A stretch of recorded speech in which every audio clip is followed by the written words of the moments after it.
solving radical equations. So the first type we're going to have is, what if I have a radical on both sides? Well, if I have a radical on both sides, we're going to do the exact same thing I'd normally do with a radical. I'm going to get rid of it. I'm going to get rid of it by squaring both sides. Well, it just so happens that if I square both sides, I get rid of both radicals. And it turns into a rather easy problem where we have 3x minus 20 equals 24 minus x. That means I can move that negative x to the other side by adding it, which will give me 4x minus 20 equals 24. Then I would add 20 to both sides to give me 4x equals 44.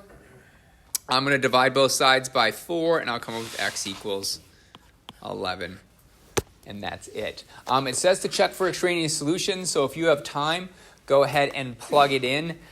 These typically work. I'll point out the one that typically doesn't work. Kind of like that last question we had.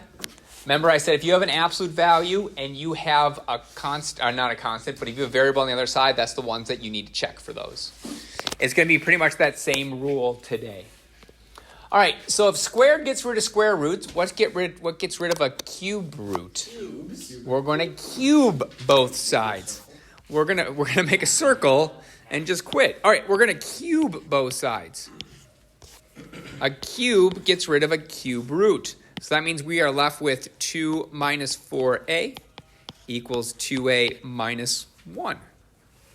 Once again, I usually like to keep positive variables, so I'd probably add 4a to both sides, giving me 2 equals 6a minus 1. I'll add 1 to both sides, giving me 3 equals 6a. Divide both sides by 6, and I'll have 3 over 6 equals a. And so at the end of the day, I have a equals 1/2. All right, so if it's a square root, we square it. If it's a cube root, we square it. If it's a quad root or a fourth root, we take it to the 4th power. All right, that's if I have a radical on both sides. Now, what happens if I just have one radical?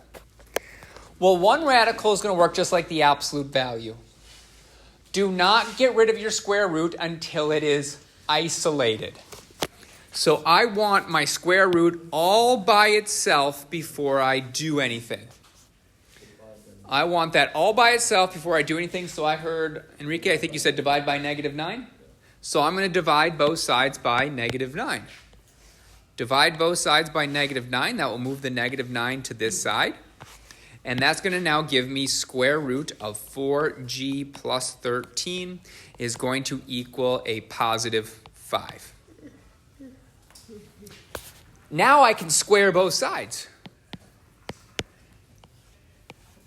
So I can square all day, and we'll have 4g plus 13 equals 25. Now it's just a simple linear equation to be solved. I'm going to subtract 13 on both sides. That'll give me 4g equals 12. Divide by 4, and I'll have g equals 3. Now, I said isolate the square root for one particular reason, and it's a problem like this next one. This is what I'm going to see on this test. For the people who have glazed over eyes that are just copying what I do, this is what I'm going to see on the test. They're going to be like, square root, square both sides. No, come on. Now, either you're going to do it wrong, and you're going to square this and just put like an x squared, or you're going to realize that this is a binomial squared, and all of a sudden you have this problem. It's scary. It is.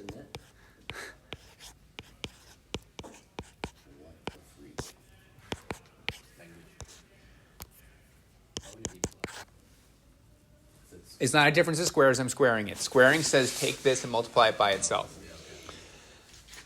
That's a really hard problem. It's solvable. It's just a really hard problem. And here's the problem with this. You actually won't get rid of the square root.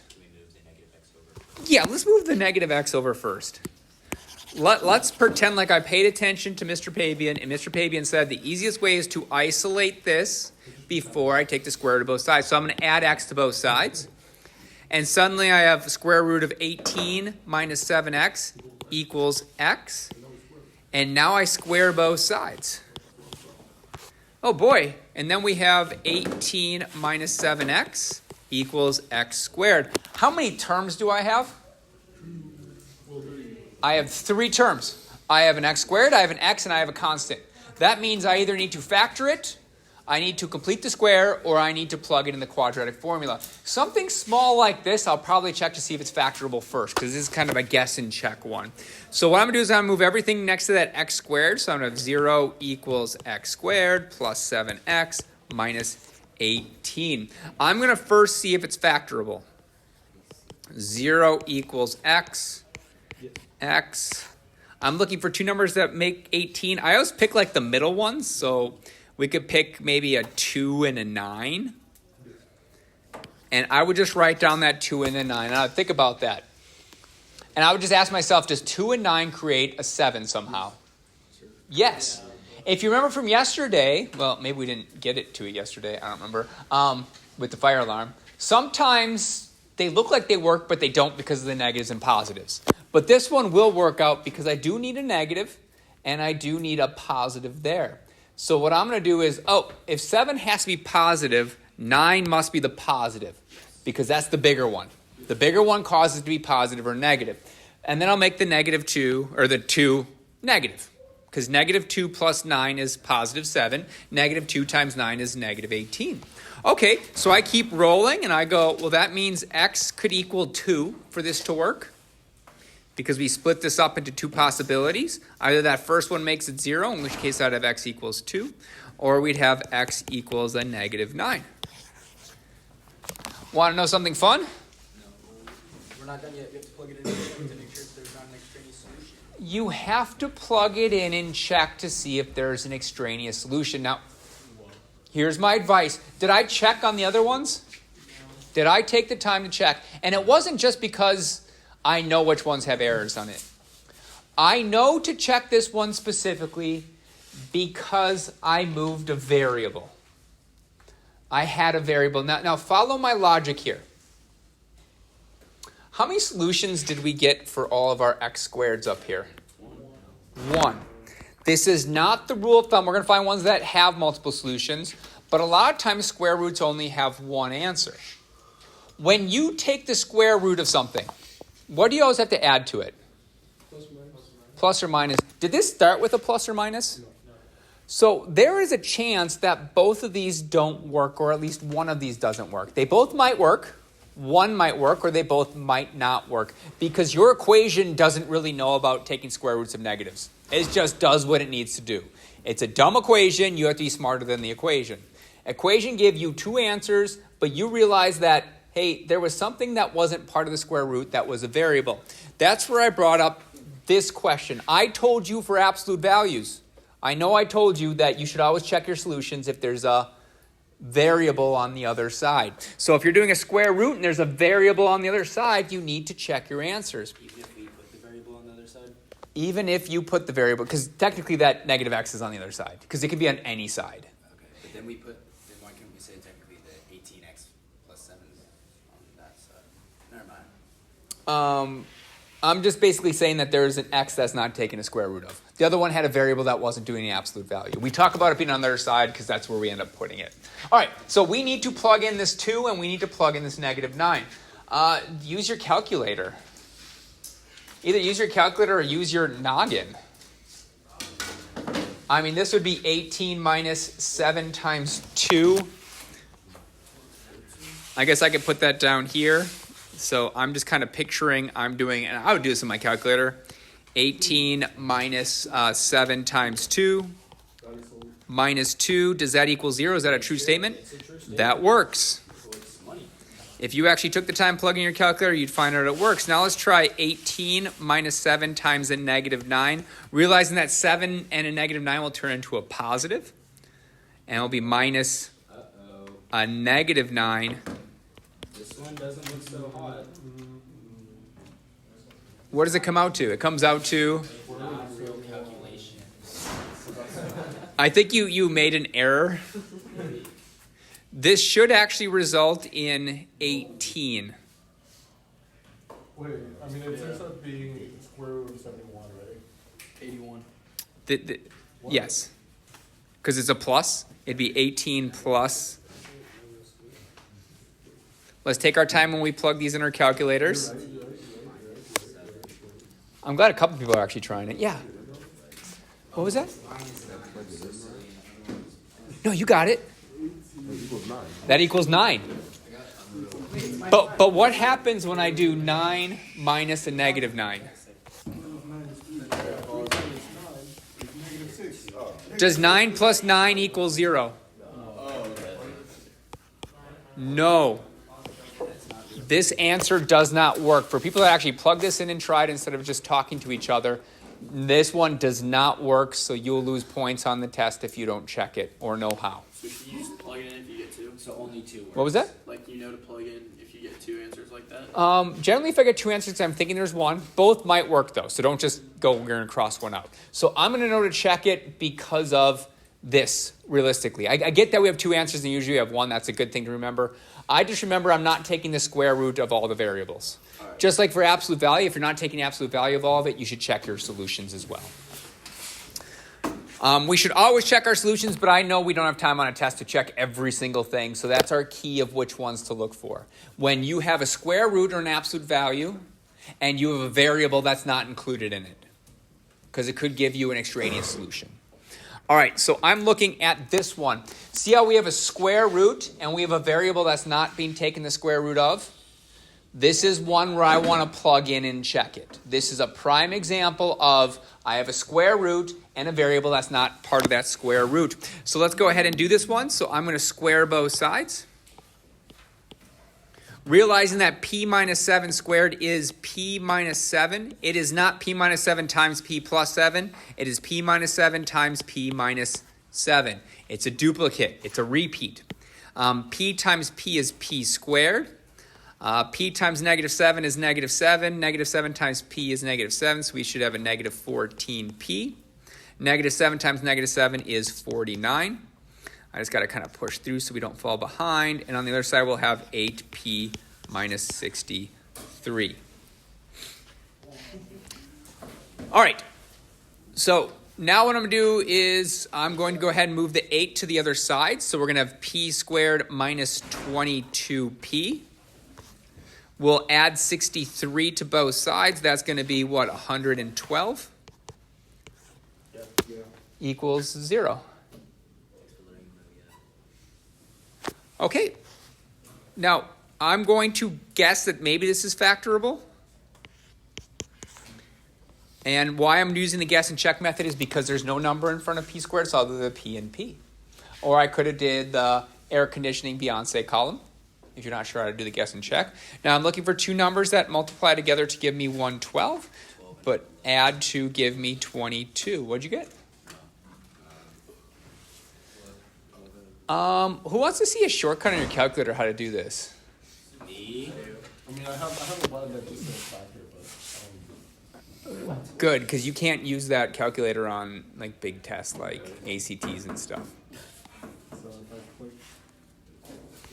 Oh yeah, I forgot exit the drawing breaks it now. menu, The what? and then algebra, and factor. 112 divided by x. Yep. What do you press? And When you eventually do it, what do you? so we'll do 112 divided by x. So our x key is right here. Then we're going to hit second. See that table thing? It'll give you a table of all the values that work for this. And if you scroll down, 112 divided by 1 is 112. Divided by 2 is 56. So you can see all those whole numbers that actually work. Okay. And if you scroll down a little further, because we're looking for anything that would add to, so if we look at 8 and 14, that would equal 22. It's sometimes a lot quicker than having to do it by hand. All right, so we come up with, what, 8 and 14, right? But both of them need to be negative. This will divide us into 2 possibilities, either p minus 8, so I'll have p equals 8, or p minus 14 equals 0, so I'll have p equals 14. Now, what should I do with both those numbers? I should plug them in. I'm going to save us time. They both work. They both work for those that took the time. I just want to make sure I get through this. So both of those work. Yeah. I get some water. Yeah. Gotcha. All right, so let's get to type 3. Type 3 is if you have a rational exponent. Reminder that rational exponents work just like square root symbols. A quick reminder that if I have x to the 1/2, that's the exact same thing as x, or the square root of x to the first. If I had x to the 3/5, that would be the same thing as 5th root x cubed. Now the reason why we use, Inside the fridge. what was that? The ice cream goes inside the fridge. There you go. All right, So what's on top? It's the ice cream. Oh. It's inside. it goes inside the fridge. All right, so we have the same rule. Isolate. Isolate before you do anything else. So this works just like a radical, because it is a radical symbol. We are going to isolate before we do anything else. So that needs to be all by itself, which means I need to move that 7 to the other side. So I'm going to do 6p minus 23 to the 1/2 equals, subtract 7 on both sides, that will equal 5. Now, we have to remember an exponent rule. When you raise an exponent to an exponent, you multiply. Exponent to an exponent, you multiply, i.e. x squared to the 4th would be x to the 8th. I want this to be 1. Because you raise something to the 1, we are going to square it. I'm going to put that a slightly different way. I'm going to raise it to the reciprocal. 1/2, the reciprocal of 1/2 is 2/1. Hang on. And I'll have 5 to the 2/1, which is just squaring. We won't take the square root of both sides because it already is the square root of both sides. So, This is already square root of 6p. I need to square it. Yeah, can you not just put it in the square root and then just square it? we are just squaring it. Okay. I'm just showing you this because in the next example, we are just taking the reciprocal. I want you to know that taking the reciprocal is what we're doing. But if you want to write that as just a 2, the red things could just be 2's. Because 2/1 is 2. All right, what's 1/2 to 2/1? 1. It's just 1. So we really have 6p minus 23 to the first. But that's meaningless. That's just 6p minus 23. So I'm going to go back here and rewrite that as 6p minus 23. I got 5 squared, which is 25. Okay, now we're going to add 23 to both sides. We'll have 6p is going to equal 48. It just so happens that 6 goes into 48. It goes into it 8 times, so we have p equals 8. Yeah, okay. All right, now I talked about the reciprocals because look at your next one. I'll give you guys all a second to finish copying that down.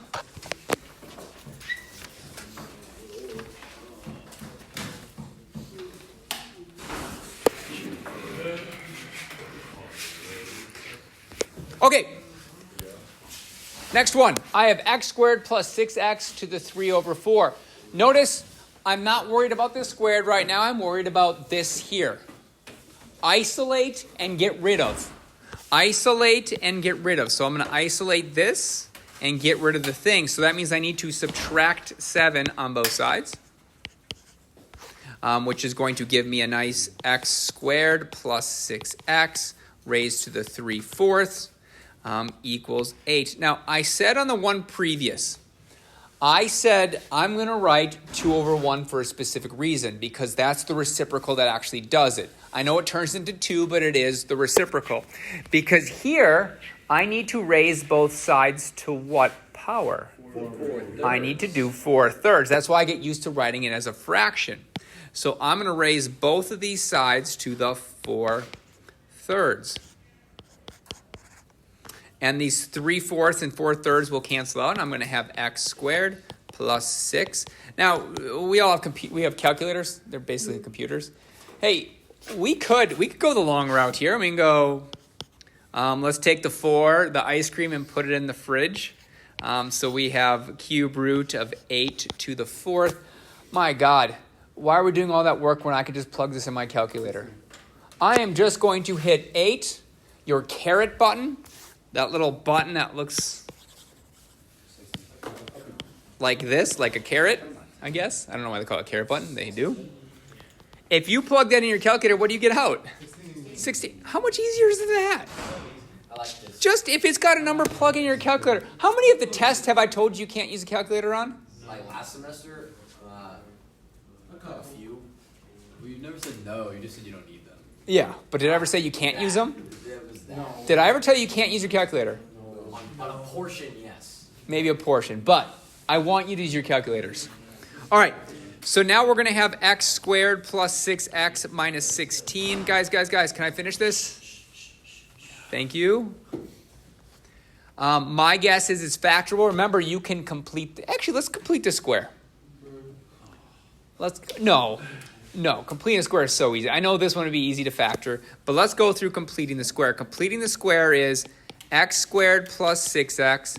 Move the 16 over, so it'd be a positive 16. In that little space I provided myself, I should give myself a little bit more room. What goes in that little space I provided myself? B over 2 squared. So that'd be 6 over 2 squared. 6 over 2 squared. The whole point of this is to create x plus, well, it'd be that 6 over 2, which is just 3 squared, equals 16 plus 6 over 2 is 3. 3 squared is 9. This equals 25.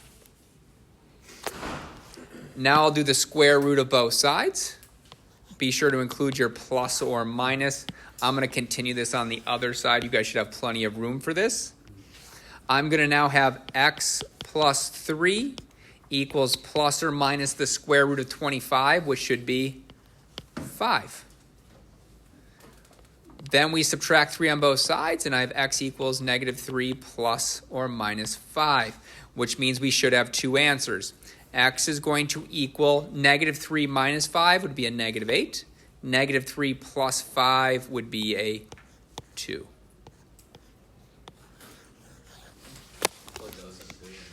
You would plug those in and check it. I'm going to give you a heads up. I'm not going to pick ones that don't work for this. How'd you get the 2 again? Have you thought of magic? No, I didn't see the plus or minus sign. Oh, you good? Yeah. Make sure you get your plus or minus. Yeah. If we were to plug in, should we just plug it into x squared plus 6x minus 16 equals 0? I would plug it in the original one. Okay. I'd plug in the original one because you changed it. Maybe you Okay. changed it wrong, and neither of these work. Which it's better to know that your solutions didn't work Yeah. than to make a mistake and think you're 100% right. Yeah. Do you factor it? You can factor it. Anytime, see how it came out to full numbers? That means it was factorable to begin with. I just wanted to go through one because people don't like completing a square. But honestly, completing the square is one of the nice things that you can do in your head. Because I'm just picturing this b is just 3. It's 6 divided by 2, 3 squared. I can do that to the other side. I can do all of this in my head. Where factoring can be a little bit more difficult at times. This one, no, don't get me wrong. If I had the choice, I'd factor this one. Factoring is really easy. It's a nice guess and check one. But there are ones where you just can't quite factor it. And you're like, let me just complete the square because it looks pretty easy on this one. Because I can't think of those two numbers that work. So you just complete the square. You have multiple different methods to solve stuff. And at the end of the day, you got your quadratic formula. Negative b plus or minus the square root of b squared minus 4ac all over 2a. Go.